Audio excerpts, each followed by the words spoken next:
பேச்ச பார்த்துக்கிட்டாங்க. தலைவர் சொல்லுவாரு, கொள்கையா கட்சியாங்கிறப்ப ஒரு கட்டத்துல அண்ணா சொன்னாராம். அதை சொல்லி ஒரு கடிதமே போட்டிருக்காரு. என்ன சொல்றாரு? கொள்கை தான் முதல்ல, கட்சி ரெண்டாவது தான் அப்படின்ட்டாரு. அதனால இவர் செய்யறது எந்த விதத்திலையும் நியாயம் கிடையாது. முதல்ல ஊர் ஜனங்க எப்படி மதிப்பாங்க? முதல்ல இவரை எப்படி மதிப்பாங்க? எப்படி நல்ல மனுஷன்னு சொல்லுவாங்க? அப்புறம் நான் யோசிக்க ஆரம்பிச்சிட்டேன், இது சரியா வராது. இவரை பொறுத்த வரைக்கும் தான் இருக்கணும், கட்சி என்ன ஆனாலும் பரவாயில்ல, கட்சி தொண்டரை பத்தி தூளின்னு நினைக்கல. கீழே கிளைக்கழகத்திலிருந்து ஆரம்பிச்சு மேல்மட்டம் வரைக்கும் யாரையும் இவர் திருப்திப்படுத்தல, இவர் தன் போக்கையும் மாத்திக்கல. அப்படிங்கும்போது நானும் 9 ஆண்டு காலம் 9 ஆண்டு காலம் இது எல்லாத்தையும் மனசுக்குள்ள வச்சுக்கிட்டு, இல்ல ஒரு கட்சி இது, நம்ம தனிப்பட்ட முறையில ஒருத்தங்க மேல கோபங்கிறதுனால நம்ம அப்படிலாம் நடந்துக்க கூடாது, எப்படியாவது கட்சி ஒண்ணு இணைக்கணும் அப்படிங்கிற நிலையில தான் நான் என்னோட இந்த 9 ஆண்டு காலமும் போயிருக்கு. நான் நினைச்சிருந்தா அப்பயே எதுவும் பண்ணிருக்க முடியும். நான் அந்த மாதிரி செய்யல. காரணம் என்னன்னா, தலைவரையும் அம்மாவும் நினைச்சு இது இப்படி மாதிரி செய்யக்கூடாது. சரி, 21 தேர்தல் வருது. 21 தேர்தல்ல சொல்றாரு, இப்ப உடனே எதுவும் பண்ண முடியாத நேரம், அதனால இந்த ட்ரிப் இருக்கட்டும்ங்க, நாங்க முதல்ல பாக்குறோம். சரி, ரைட்டு, அதுக்கும் சரி, நீங்க பாருங்க, ஜெயிங்க, நல்லதுதான் அப்படின்னு சொன்னேன். இது வரைக்கும் பாத்தீங்கன்னா 10 முறை தேர்தல்ல தோல்வியை மட்டும்தான் பார்த்திருக்கோம், வெற்றி பெறல. அதனால எதிர்கட்சிகள் எப்படி இருக்கு? மோசமா இருக்கு. ஏதாவது நல்ல ஆட்சி பண்ணுதா? பண்ணல. ஆனா தமிழ்நாட்டு மக்கள் நம்மளுக்கு கொடுக்கிற ஆதரவை என்னைக்கு அவங்க மனசுல இருந்து எடுக்கல. ஆள் சரியில்லை, அப்ப அவங்க வேற மாதிரி நினைக்கிறாங்க. இன்னும் திருந்தலையே அப்படிங்கிற நினைப்புக்கு போறாங்க. இப்ப அம்மா இருந்தாங்க, அம்மாவை எத்தனை முறை 13 கேஸ் போட்டாங்க. 13 கேஸ்ல 12 கேஸ்ல நாங்க விடுதலை ஆனோம். இந்த ஒரு கேஸ் தான் கடைசியில இருந்தது. அந்த கேஸையும் நாங்க சாதாரணமான கேஸ் தான் அது. இதுல இப்படிலாம் ஆகிறதுக்கே வாய்ப்பே இல்லை. இதுல கருணாநிதி என்ன பண்ணாரு? அப்பவே ரொம்ப சூட்சமமா பண்ணாரு. அரசாங்க பதவியில இல்லாத என்னையும் அதுல சேர்த்து இவதான் கூட இருந்துகிட்டு எல்லாம் பண்ணிட்டு இருக்கா, அதனால இவளையும் இந்த கேஸ்ல சேர்த்துடணும்னு தான் 96ல சேர்த்தது. அதுதான் இப்படி நடந்தது. ஆனா ஒண்ணு சொல்ற, சட்டமோ அதிகாரமோ கொடுக்கிற தீர்ப்பை விட மக்கள் கொடுக்கிற தீர்ப்பு தான் மகத்தானது.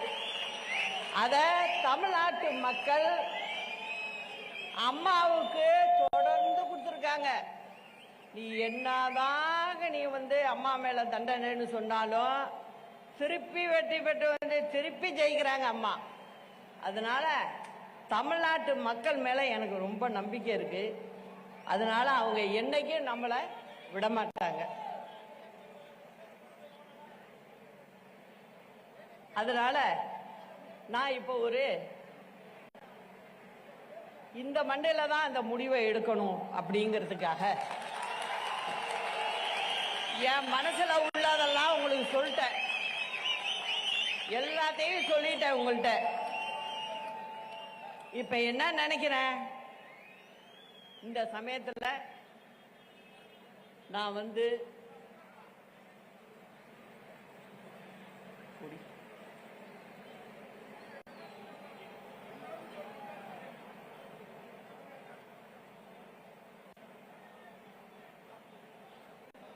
நான் பேசாம இருந்தேன்னு வச்சுங்க, நான் இந்த மாதிரி 9 வருஷம் இந்த மாதிரி தொடர்ந்து இருந்தேன்னா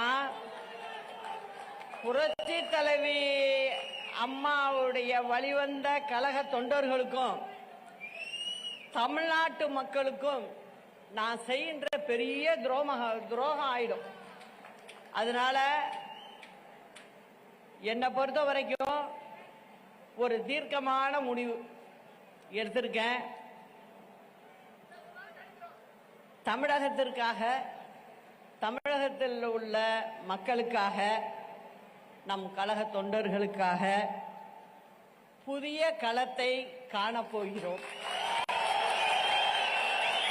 ஒரு புதிய கட்சியை ஆரம்பிக்க போகிறோம். இது ஒரு திராவிட கட்சியாக பேரறிஞர் அண்ணா, புரட்சி தலைவர் எம்ஜிஆர், புரட்சி தலைவி அம்மா ஆகியோரின் வழியில் ஏழை எளிய சாமானிய மக்களுக்கான ஒரு கட்சியாக, எதிரிகளையும் துரோகிகளையும் வேறறுக்கின்ற ஒரு கட்சியாக இது செயல்படும். நமது கட்சியின் கொடியை இங்கே அறிமுகப்படுத்துவதில் மிகவும் மகிழ்ச்சி அடைகிறேன். இது கருப்பு, வெள்ளை, சிவப்பு வண்ணத்தில் பேரறிஞர் அண்ணா, புரட்சி தலைவர் எம்ஜிஆர், புரட்சி தலைவி அம்மா ஆகியோரின் உருவத்தை தாங்கி நிற்கின்ற ஒரு கொடியாக பட்டொளி வீசி பறக்கும். கட்சியின் பெயரை மட்டும் விரைவில் அறிவிக்கிறேன். இதில் எந்தவித மாற்று கருத்துக்கும் இடமில்லை என்பதை அனைவருக்கும் உறுதியோடு தெரிவித்துக் கொள்கிறேன்.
இதயத்தின் நிறம் வெள்ளை, எங்கள் நெஞ்சின் தூய்மை, மக்களிடம் கொண்ட நம்பிக்கை, அமைதியின் உறுதி. சிவப்பு, எங்கள் ரத்தத்தின் சாட்சி, தியாகத்தின் வரலாறு, புரட்சியின் குரல். மக்களால் நான், மக்களுக்காகவே நான், உங்களால் நான், உங்களுக்காகவே நான்.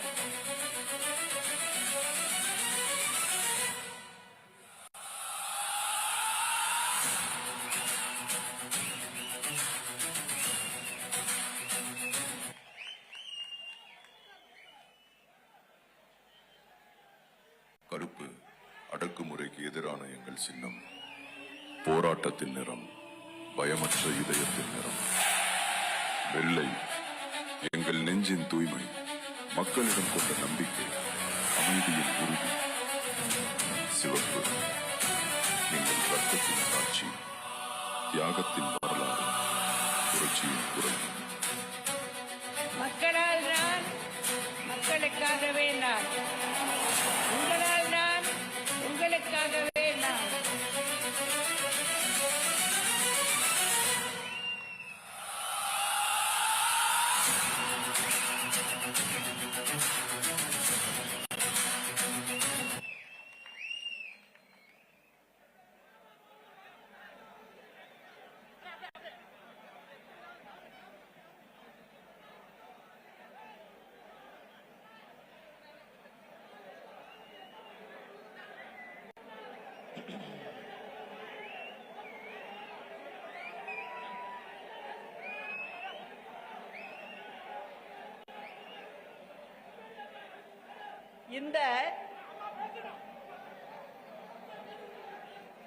இந்த கொடியை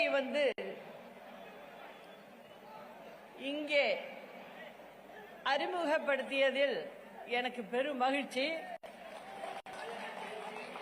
தெற்கு சீமையே வீரத்தின் அடையாளம்தான். இந்த பெருமைக்குரிய மண்ணில் எனது முடிவை அறிவித்ததில் நான் மிகவும் மகிழ்ச்சி அடைகிறேன். ஜாதி மத பேதமற்ற தலைவர்கள் வாழ்ந்த இடம். மாவீரன் புலித்தேவன், அவருக்கு துணையாக ஒண்டி வீரன் வெண்டி காலாடி, அதே போல வீரமங்கை வேலு நாச்சியார், மருது சகோதரர்கள் அவருக்கு துணையாக, உடையாள் படைக்கு குயிலி.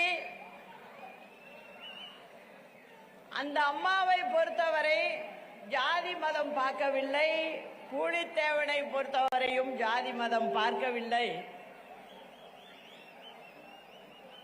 வீரமங்கை வேலு நாச்சியார் 8 வருடம் காத்திருந்து வெள்ளையனை வென்றார். அவருக்கு உறுதுணையாக ஜாதி மதம் பார்க்கவில்லை.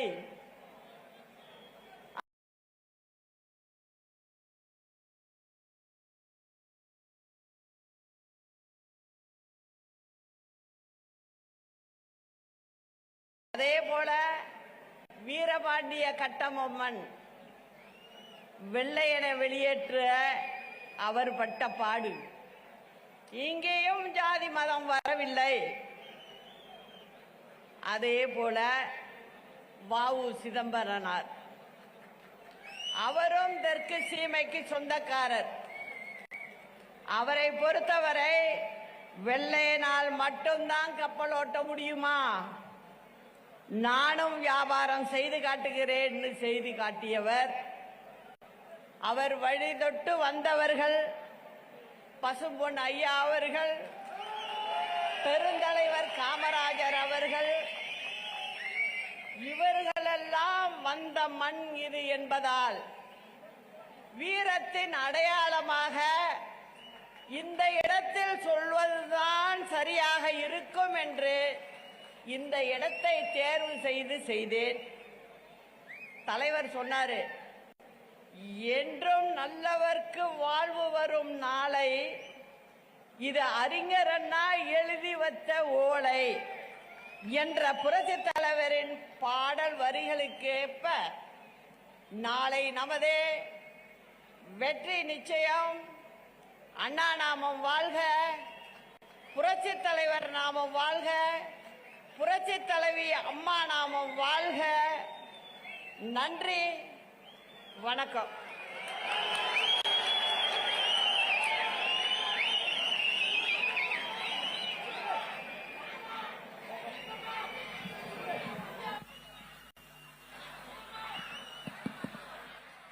மக்களால் நான், மக்களுக்காக நான் என்று அரசியல் களம் கண்ட இதய தெய்வம் புரட்சி தலைவி அம்மாவின் தாய்க்கு தாயாக, தோழிக்கு தோழியாக, நிழலாக இருந்து பல்வேறு சவால்களை சமாளித்து சாதனை படைத்த நம்முடைய கழகத்தின் பொதுச் செயலாளர் புரட்சி தாய் சின்னம்மா அவர்கள் நமக்கு ஒரு நல்ல வழியை காட்டி இருக்கிறார்கள். அந்த வழியிலே நாம் பீடு நடை போட்டு எதிரிகளையும் துரோகிகளையும் பின்னங்கால் பிடரியில் அடிக்க வைக்குமாறு ஓட வைப்போம் என்று உறுதியேற்று இந்த நன்னாளில் நம்முடைய கழக பொதுச் செயலாளர் புரட்சி தாய் சின்னம்மா அவர்கள் இதய தெய்வம் அம்மா அவர்களுடைய 78வது பிறந்த நாள் விழாவிலே நலத்திட்ட உதவிகளை கொடுக்கிறார்கள். நான் வரிசையாக அழைக்கிறேன். அந்த மகளிர் குழுக்களை சார்ந்த சகோதரிகள் தயவு செய்து மேடைக்கு வந்து தங்களுடைய அம்மா அவர்கள் கொடுக்கக்கூடியதை வாங்கிக் கொள்ளுமாறு கேட்டுக் கொள்கிறேன். முதலில் மாரியம்மன் மகளிர் சுய உதவி குழு. நான் பெயர் அறிவிக்க வாங்க. மாரியம்மன் மகளிர் சுய உதவி குழு.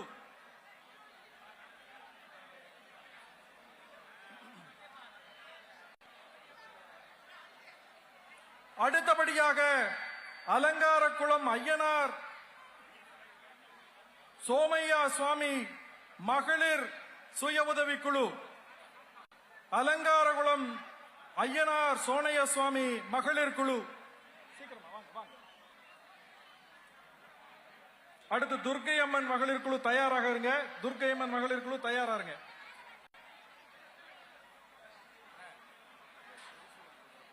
அது அங்க ஆபீஸ்ல சொல்லுங்க முதல்ல.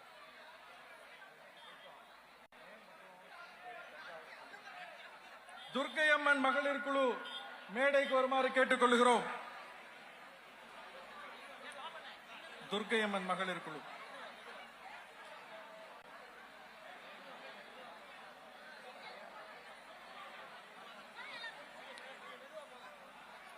துர்க்கை அம்மன் மகளிர் குழு கழகத்தின் பொதுச் செயலாளர் புரட்சி தாய் சின்னம்மா அவர்களின் பொற்கரங்களால் நலத்திட்ட உதவிகளை பெற்றுக் கொள்ளுகிறார்கள். அடுத்து ஸ்ரீ அம்மன் குழு தயாராருங்க. ஸ்ரீ அம்மன் மகளிர் குழு.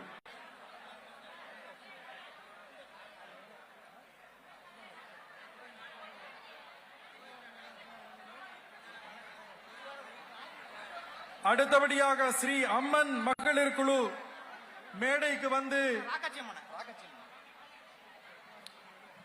ராக்காச்சி அம்மன் மகளிர் குழு கழகத்தின் பொதுச் செயலாளர் புரட்சி தாய் சின்னம்மா அவர்களின் திருக்கரங்களால் நலத்திட்ட உதவிகளை பெற்றுக் கொள்ளுகிறார்கள். அங்கங்க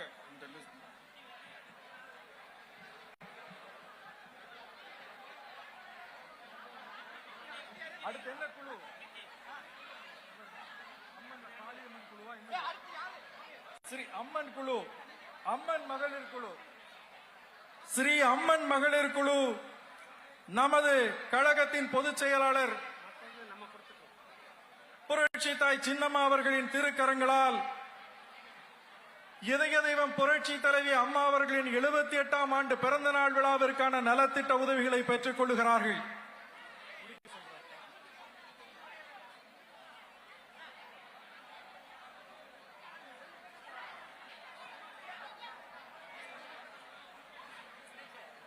இந்த வரலாற்று சிறப்புமிக்க நிகழ்ச்சியின் நிறைவாக இங்கே குழுமி இருக்கக்கூடிய நமக்கெல்லாம் நன்றியுரை வழங்குவதற்கு பசும்பொன் முன்னாள் ஊராட்சி மன்ற தலைவர் திரு ராமகிருஷ்ணன் அவர்கள் நன்றியுரையாற்றுவார்கள்.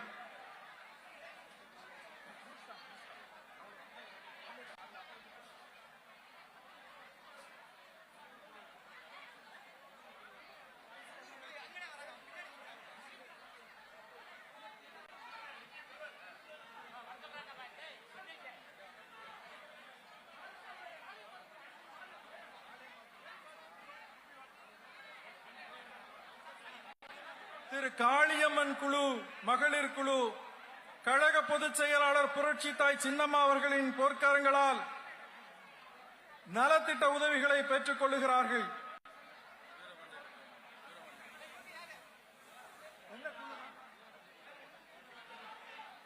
வீரபாண்டிய கட்டபொம்மன் மகளிர் குழு தங்களுக்கான நலத்திட்ட உதவிகளை கழகத்தின் பொதுச் செயலாளர் புரட்சி தாய் சின்னம்மா அவர்களிடத்திலே பெற்றுக் கொள்ளுகிறார்கள்.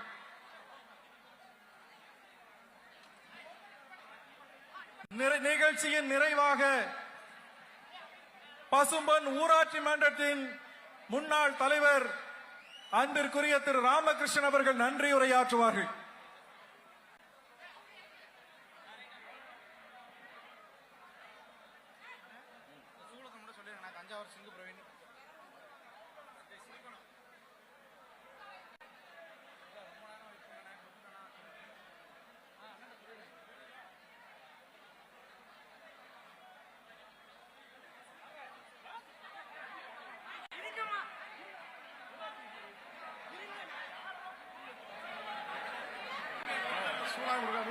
சூழாயுதம் கொடுக்காங்க.